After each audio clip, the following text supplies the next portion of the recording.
Hello అండి, ఈరోజు నేను విలేజ్లో దొరికే ఫ్రెష్ చింత చిగురు అండ్ ఎగ్స్తో చింత చిగురు ఎగ్ కర్రీ ప్రిపేర్ చేశానండి. చాలా బాగుంది. మరి సింపుల్ అండ్ ఈజీగా అయిపోయే చింత చిగురు ఎగ్ కర్రీ ప్రాసెస్ చూపించబోతున్నానండి. వీడియో ఎక్కడ స్కిప్ చేయకుండా పూర్తిగా చూసేయండి. ముందుగా ఫ్రెష్గా తెంపుకొచ్చానండి, మా ఇంటి పక్కన చెట్టుది. తెంపుకొచ్చి నీట్గా కడిగి పక్కన పెట్టేసుకొని ఒక పావు కేజీ ఆనియన్స్ తీసుకొని చిన్న ముక్కలుగా కట్ చేసుకొని పక్కన పెట్టుకోవాలండి. ఇప్పుడు స్టవ్ ఆన్ చేసుకొని బౌల్ పెట్టుకొని అందులోకి ఒక పావు ఆయిల్ వేసుకొని ఆయిల్ హీట్ అయిన తర్వాత హాఫ్ స్పూన్ జీలకర్ర వేసుకొని ఫ్రై చేసుకొని దాంట్లోకి సన్నగా కట్ చేసుకున్న ఆనియన్స్ వేసుకొని మంచిగా ఫ్రై చేసుకోవాలి. చింత చిగురు అయిపోతుందండి, ఇక ఇది లాస్ట్ అండి. ఆకులు మొత్తం ముదిరిపోతున్నాయి. ఇలా ఒక మూత పెట్టేసుకొని ఆనియన్స్ని ఒక 5 నిమిషాలు మీడియం ఫ్లేమ్లో పెట్టి ఉడికించుకోవాలండి. మధ్యలో మాడకుండా అడుగంటిపోతాయండి ఆనియన్స్. అలా కాకుండా మధ్యలో కలుపుతూ ఉండాలి. ఫైనల్గా ఆనియన్స్ ఇలా ఫ్రై అవ్వాలండి. మంచిగా ఫ్రై అయిన తర్వాత దీంట్లోకి ఒక స్పూన్ అల్లం వెల్లుల్లి పేస్ట్ వేసుకోవాలండి.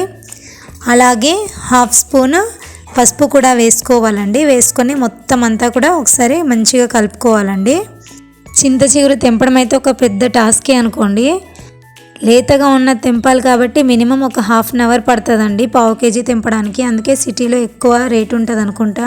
ఇప్పుడు దీంట్లోకి చింత చిగురు వేసుకోవాలండి. చింత చిగురు మొత్తం వేసుకొని మంచిగా కలిపేసుకోవాలండి ఒకసారి మొత్తం. పిల్లల స్కూల్స్ స్టార్ట్ అయ్యాయి కదండి, ముందు రోజు నుండే ఏం వండాలా అని ఆలోచించాలండి. ఐఏఎస్ ఐపీఎస్ ఆఫీసర్స్ లాగా వండడానికి తక్కువ టైం, ఆలోచించడానికి ఎక్కువ టైం పడుతుంది కదండి. చింత చిగురు ఇలా కలుపుకొని మంచిగా ఒక మూత పెట్టేసుకొని ఒక 2 నిమిషాల పాటు ఉడికించుకోండి, సరిపోతుంది.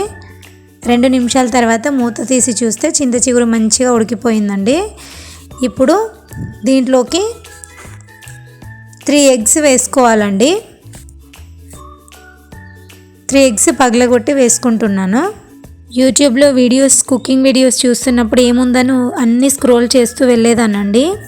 ఇప్పుడు నేను ఛానల్ పెట్టాక వీడియో తీసి మీ దాకా వీడియో చేర్చడానికి ఎంత కష్టమో ఇప్పుడు తెలుస్తుందండి. ఎగ్స్ 1 నిమిషం పాటు మూత పెట్టి ఉడికించుకోవాలండి. ఉడికిన తర్వాత ఇప్పుడు నేను చూపిస్తున్న విధంగా ఎగ్స్ అనేవి మెల్లగా కలుపుకోండి. ఇలా కలుపుకొని మొత్తం కూడా 1 నిమిషం పాటు ఉడికించుకోవాలండి.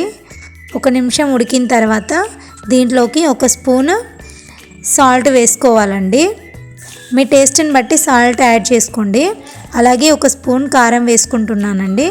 కారం వేసుకొని మొత్తం అంతా కూడా ఒకసారి కలుపుకోవాలండి.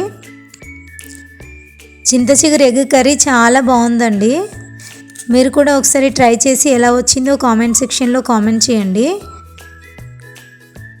ఇప్పుడు మూత పెట్టేసుకొని 1 నిమిషం ఉడకనివ్వండి. 1 నిమిషం ఉడికిన తర్వాత దీంట్లోకి మీరు కావాలంటే ఒక స్పూన్ మసాలా యాడ్ చేసుకోండి, టేస్ట్ బాగుంటుంది. ఎగ్ వేసాం కాబట్టి.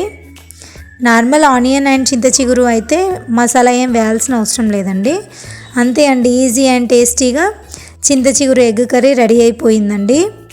మీరు కనుక ఫస్ట్ టైం నా ఛానల్ చూస్తున్నట్టయితే వీడియోని లైక్ చేసి షేర్ చేసి మరిన్ని హోమ్ స్టైల్ వీడియోస్ కోసం నా ఛానల్ ఫాలో అవ్వండి. Thank you for watching.